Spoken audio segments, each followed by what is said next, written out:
You have to try this Draconic Sorcerer build. It is the best subclass for the Sorcerer and offers some pretty amazing things, and when you build it like I have, you have it all. Insane defensive ability with HP and armor class comparable to a fighter and frontlining tanks, unmatched mobility, multiple single target high AoE damaging spells, and top tier single target DPS should you need it. In this video, I'm going to show you how to build it, but first let me show you how we play the build. We start off by casting a fire spell of your choice. Because we use the Pyro Quickness hat, we gain an additional bonus action at the cost of burning ourselves. Because we are a sorcerer, we have access to Metamagic, more specifically Quicken Spell, which makes it so that we can cast another spell as it only costs a bonus action. Now, I know you may be worried about the burn stack, but we actually take advantage of the Helldusk armor, glove, and boost that provide us with a mountain of benefits like really high AC, immunity to burn, insanely high base HP, and multiple fire-based benefits. From a movement perspective, we have Fly, Hellcrawler, which is basically a fire-based teleport that deals AoE fire damage,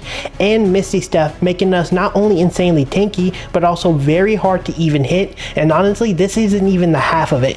Let me show you how to build this sorcerer. Alright, starting off, we're going to pick sorcerer as our main class, and we're going to pick cantrips. We're going to get Firebolt. I picked Bone Chill, a poison spray, and acid splash. You can choose whatever you want. This doesn't have to be a fire-based build. I'm just playing in fire because I want the theme, but this build is absolutely strong enough to be like multi-elementals, and I'll show you how to build the multi-elemental stuff in the gear section, so don't worry too much. Our first spells are going to be, we don't have too many fire-based spells first off, but there's a lot of good options. Like Chromatic Orb is a fire-based spell, and then you could take Sleep, Magic Missile, any of those work. For our subclass, we're going to go Draconic Bloodline, and we're going to get Draconic Resilience, which will give us 13 armor class, and this is going to be really good when you don't have any armor, especially in the early game, which is where it really shines.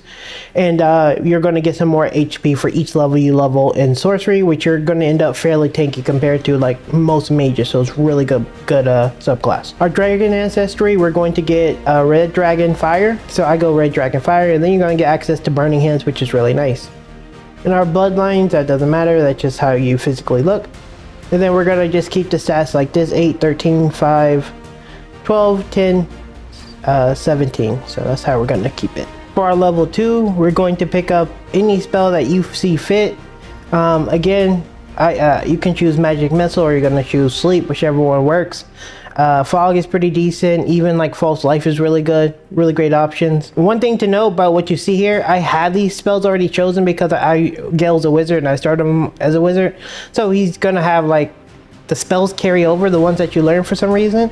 That's a bug, I guess. Not sure, but anyway, just letting you guys know so you know why I have so many spells. Passives, we're going to grab Twin Spell, and we're going to grab Distance Spell. That's what I would grab here. On our level 3, we're going to go back into our spells and see what we like. I like Misty Step. I like Mirror Image. I like Scorching Ray.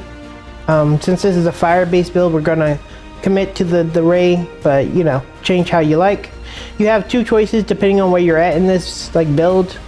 So you can go Quicken Spell. You're ultimately going to pick these 2 regardless, but I'm going to pick Heighten, but you can go Quicken Spell. Heighten will give you targets that requires a saving throw, has a disadvantage on their first saving throw.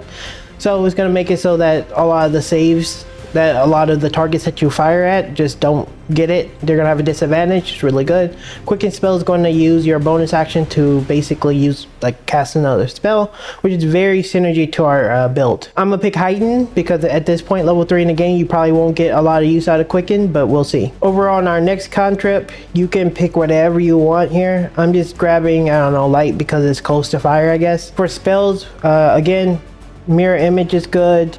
Misty Step is good. I like those. For feats, the first feat I would go is Ability Improvement. This is going to go 2 points into Charisma since most of our damage scales off Charisma. I think it's a great thing to pick. For our level 5, we have access to a lot more spells. So I'm going to grab Fireball because again, fire build, good AoE is really good. Over on our level 6, we have access to another spell. We can grab Haste here if you want. I like Haste. Again, you're going to be playing with a team. You're gonna have good concentration, so you know it's likely that you should have this, but in my examples, obviously I'm playing alone. So spells, we have access to another set of spells, which is level 4. You can grab Firewall for zoning, which is really good whenever you don't want things getting close to you. and I'm gonna pick it because we're fire again, of course. On our next spell, I'm gonna pick slow. Slow is really good. Level 8, you're gonna get a lot of value out of this because you're like in a point in the game, in my opinion, where you're able to cast this on a lot of enemies. The mob density is good. Slow is really great. It's like the most broken spell in the game, if you ask me, honestly. But yeah, super good. Over on our feet, there's a few options. If you want to focus mainly on like maybe your cantrips, you can go something like Spell Sniper, which is really decent. For the build that you're seeing me play, though, in this footage, I went Elemental Adept and I went Fire. Obviously, depending on the damage that you're primarily going to use offensively, you may want to pick this, but I'm picking Fire for this build. For our level 9, we get access to some more spells. A lot of good stuff here you can pick up if you're not a non-fire based build. Cone of Cold is really good, especially if you can get things wet. Really valuable. This can zone, the Wall of Stone can zone things out if you need it. Just for the sake of this video, I'm just gonna pick what I've used, which I want Misty Step. I would actually pick Misty Step a lot earlier, by the way. So for our level, another level 10 spell we have access to, I'm gonna pick up, let's see, Invisibility is a good option, Telekinesis is a good option. I'm gonna just get Invisibility because we could use it for our team, but again, pick whatever you like here. And that's the great thing about the build, right? You can have a lot of flexibility. Class passive, we're going to get Quicken Spell. Absolutely need Quicken Spell. Is going to be very core to the build. For our level 11 spell, we have quite a few options. Technically, this isn't a fire spell, but I actually like Sunbeam. I mean, it's the sun is fire. But I like Sunbeam, it's really good. Especially when you use the staff that gives you a free cast. You get like a free level 6 spell out of it, which is pretty nice. You can get in a straight line, radiant damage, really nice. It blinds. A lot of value out of it, in my opinion. Finally, at level 12, you get another spell. And if I'm being completely honest, like if we're picking whatever you want in general, you can go something like Chain Lightning, make things wet. Oh my god, you will just giga kill everything in a large area. It's really great. You can also pick up like Global Invulnerability. I'm gonna pick it up. For our final feat, we're gonna pick up Resilient. This is gonna increase our ability score by 1 and give us better saving throws. And we're gonna go this into Constitution so we can get that 16. And it's just gonna make our saving throws better. We're gonna be able to concentrate better since we do have a lot of concentration spells, and it's just gonna be very good for the build.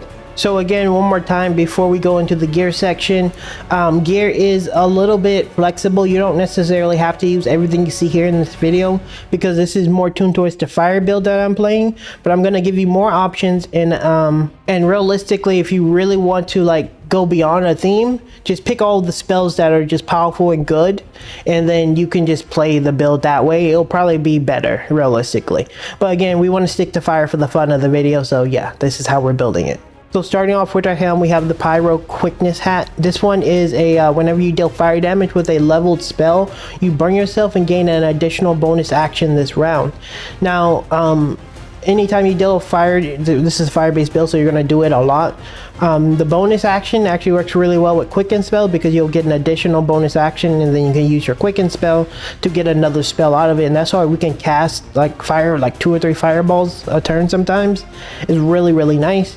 And I know you're probably worried about the burn. You don't have to be because we have the Helldusk armor.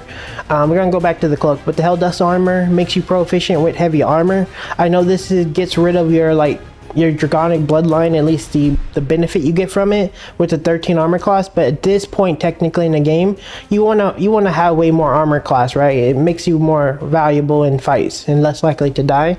So that's for early game, and then this transitions you into in game. You still get the health benefit from it, so it's not a big deal. And like, look at, you have 98 health right now, which is pretty insane considering my fighter has 100 at level 12. Like, you are very tanky as a mage. Also, you have 24 AC, so yeah, just keep that in mind. You're very tanky. So it's really nice whenever you succeed a successful throw, you get to receive burning on enemies, which is really good whenever you're anyone's trying to do any attacks to you. Whenever you're like doing counter attacks and stuff, you get burned on them. It's really good. Also, yeah, you're immune to the burn damage as well, so this synergizes really well because you don't actually take damage from it, and you basically get a free bonus action every turn.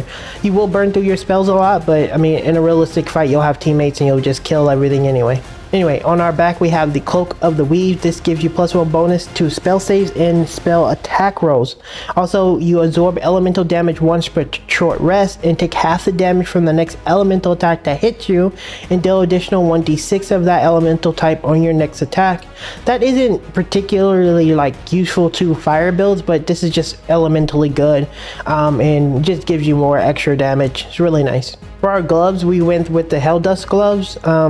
We do again get more spell attack roll +1s and to saves, of course, but we also get the rate of fire cantrip, so it's really nice. It's a pretty decent spell. Either way, you do get a free spell out of it that is fire based, and as you can see, ignore resistances because some of our modifiers. So nice fire theme, we're sticking with it. But you can pick other gloves if you want. I like this one because it like synergizes really well with your build. But yeah. Over on our boots, we get the Helldusk boots. Again, boots are, in my opinion, in this game is kind of weird. You can kind of flexibly fit this, but I like this one because it gives you Hellcrawler, and Hellcrawler is a bonus action, and since you have so many extra bonus actions, it's actually really valuable, right? It does fire damage and AoE. It makes it so that you can like teleport. It gives you, and this stacks, and then you can do like Misty Step too, and be like super mobile. It's like really, really, really good. Staying focused on the build though, we have the Necklace of Elemental Augmentation.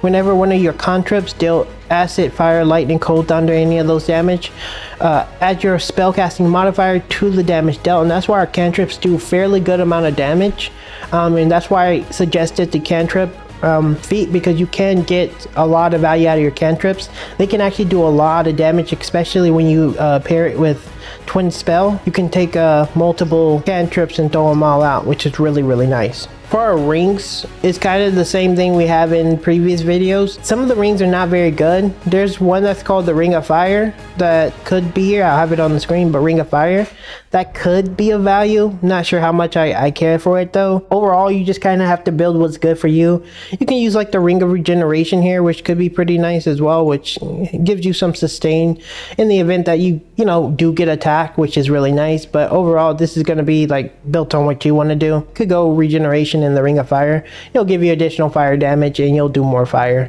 for the theme, of course.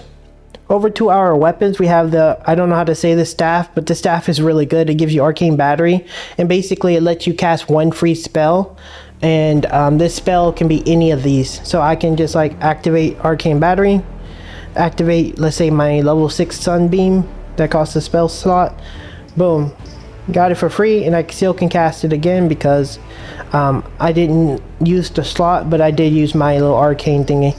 So we got 2 out of that, which is really nice. On our shield, we have the Vicania's Walking Fortress.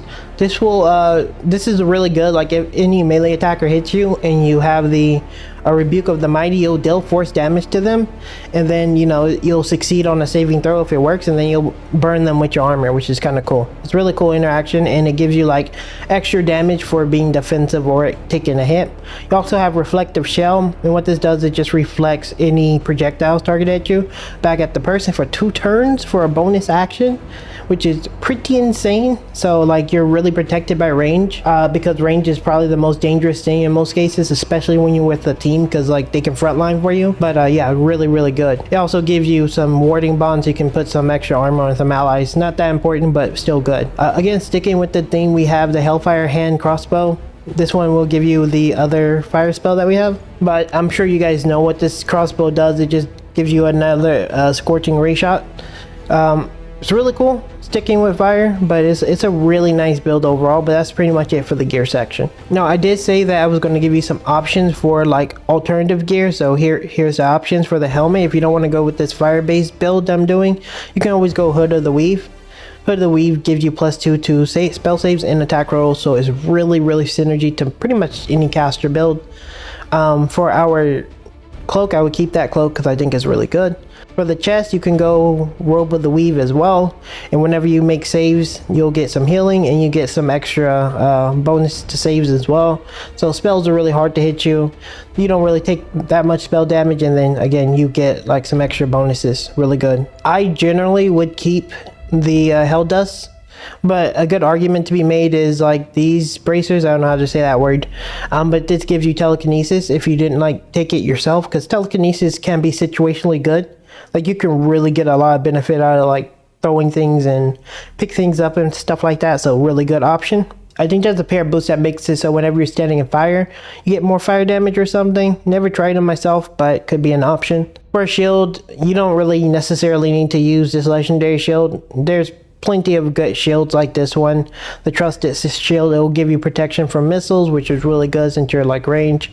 And it'll give you the same shield bash thing, which is really nice as well. But again, that's going to be up to you what you choose on how you build your character. But a lot of good options.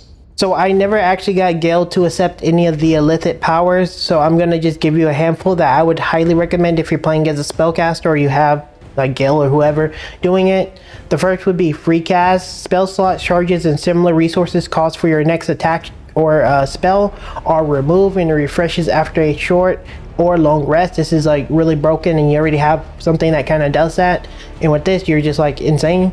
You can choose Black Hole, create a point of intense gravity that pulls enemies in, possibly slow them. You use like Fireball and a lot of different like abilities that does AoE. This is like super beautiful. Favorable Beginnings is good too. Luck of the Far Realms, this is like really good synergy stuff that you can pick.